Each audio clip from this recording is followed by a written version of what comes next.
Greetings traveler, and welcome to another one of my speed builds. For today, our travels bring us to Forgotten Hollow, and we're building a tiny haunted house for a vampire. First of all, I want to apologize for the slightly spooky and morbid intro to this video.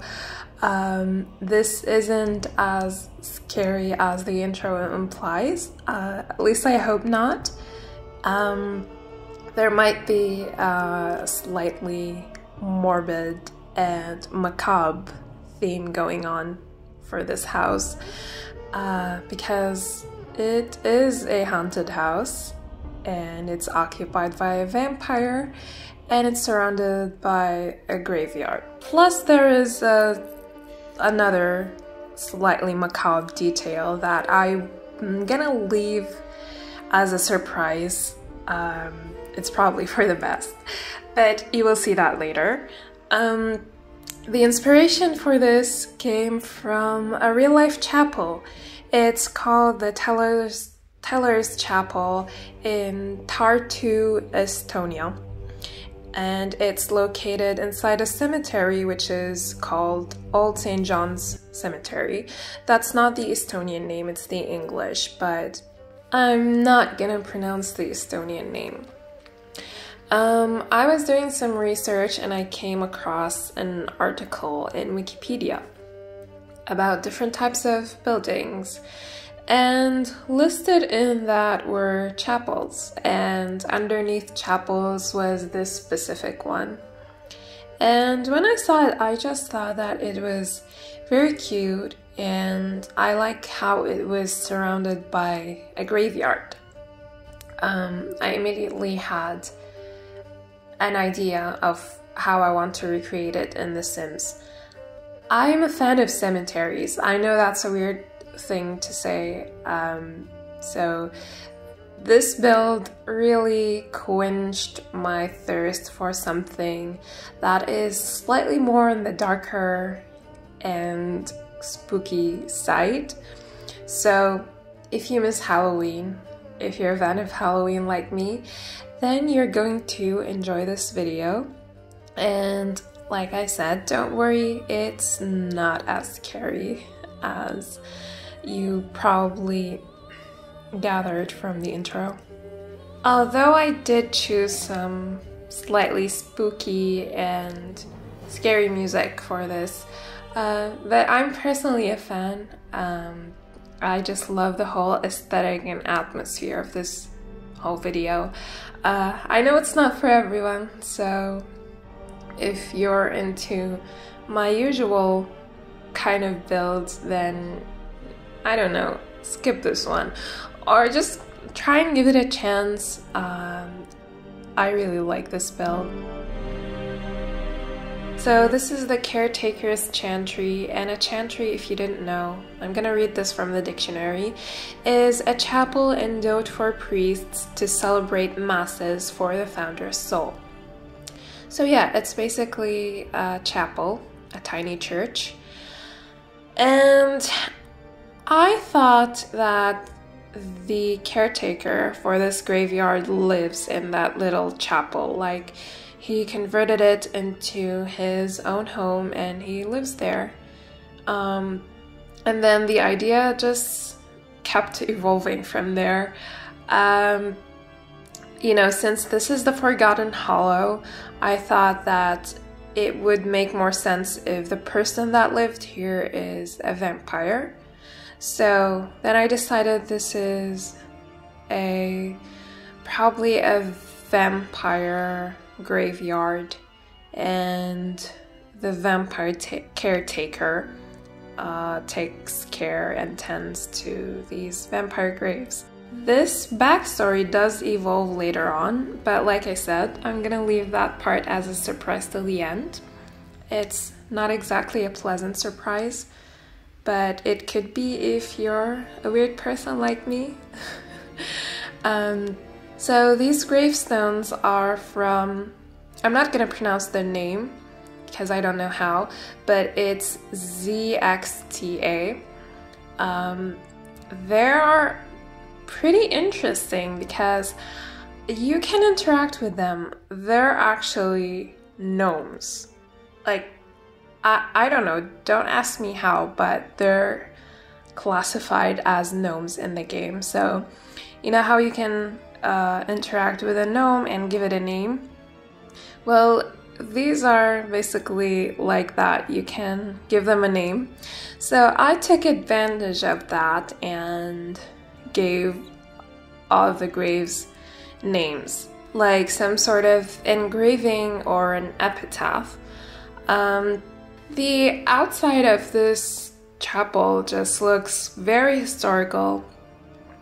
And I kind of copy-pasted the real building into The Sims, specifically the front side of it and the roof also. The original roof had two colors in it, black and red. I think the red part is just rust, but I'm not really sure. Anyways, you can't really do that in The Sims. You don't really have much freedom in creating your roofs. So I had to stick with one color, and I went with the black one just because it really goes with this whole graveyard vampire vibe. And I also added these like scratches and holes and stain thingies from the vampire's pack, which just adds to the whole charm of the building, if I can say so. And of course we have a lot of mushrooms. I don't know, there's something about fungi and death that just goes hand in hand. And just the whole outside of this is very overgrown, which is kind of ridiculous because the caretaker lives here. So you would think that they're doing their job with taking care of the cemetery, but I don't know, I'm thinking maybe the caretaker's been a bit neglectful lately, so the graveyard reached this state of neglect and overgrowth.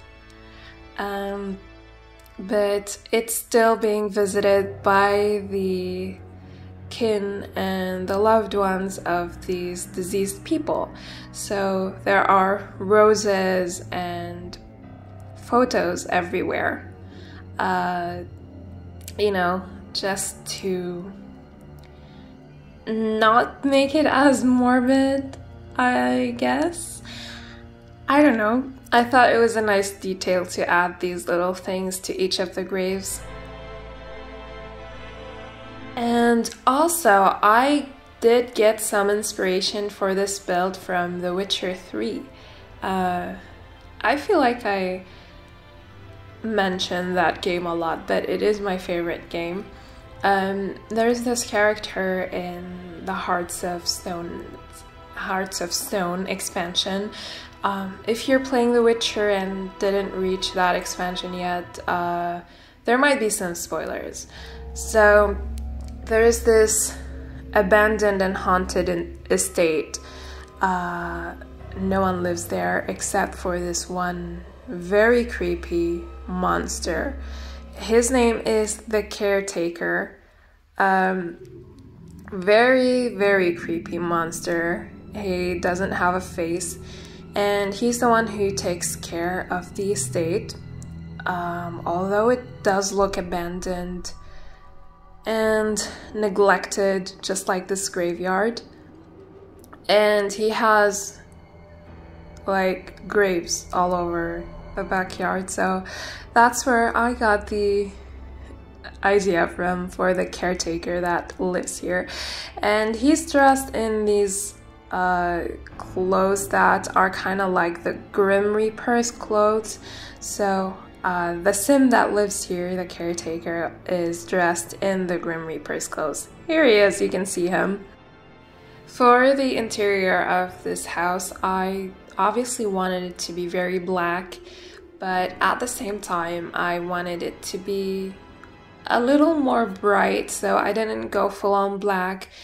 There are ivory white floors and just white details here and there, just to not make it as dark and as morbid, I guess. So there are, I don't know, I'm gonna say 2 bedrooms, although the other room isn't really a bedroom, but you know how vampires sleep in a coffin? So this vampire has 2 options. They can either sleep on that bed there, or they can sleep in a coffin in a room that's upstairs. That is the surprise room I've been teasing about. We have a lot of creepy decorations, a lot of skulls, dolls, just haunted house stuff. So most of the music you're hearing today is from a video game called Devil May Cry. And yes, it is as spooky as the name says. And it's one of my childhood games. Yes, I know that sounds weird, but I was like 6, 7 years old when I first played that game. And I played it without so much as wincing.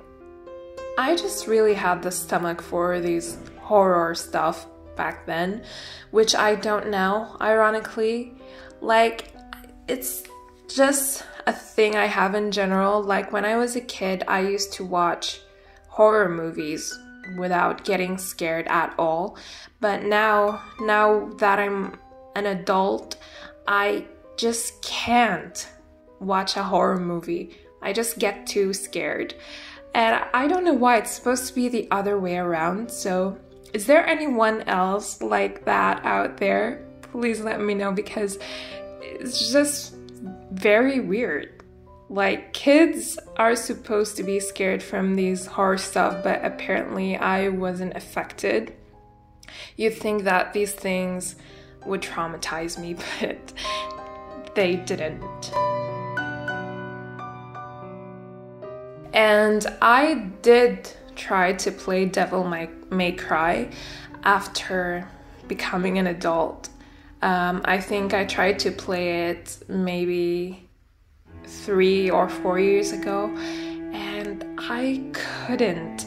I actually had to quit playing, like, not even halfway through the game. Like, that's how scared I was, and that's just weird. I just can't comprehend how I was able to play this game as a kid. So I'm gonna finish up the bathroom and then move on to the big surprise in 1, 2, 3. Here it is. So this is the coffin / torture chamber. I know I told you it's gonna be morbid. So I was thinking that the vampire that lives here has like victims to drink the blood from, and then he just has them in these cages and tortures them and stuff. I'm very sorry about this. I don't know, I thought it would be a cool concept to do instead of having just another random house, boring house. So yeah, I hope you don't mind this. We're nearing the end of the video, so I'm gonna say goodbye to you. I hope you enjoyed this video and it wasn't that scary for you. And I'm going to see you in my next video, hopefully. Thank you for watching, and bye.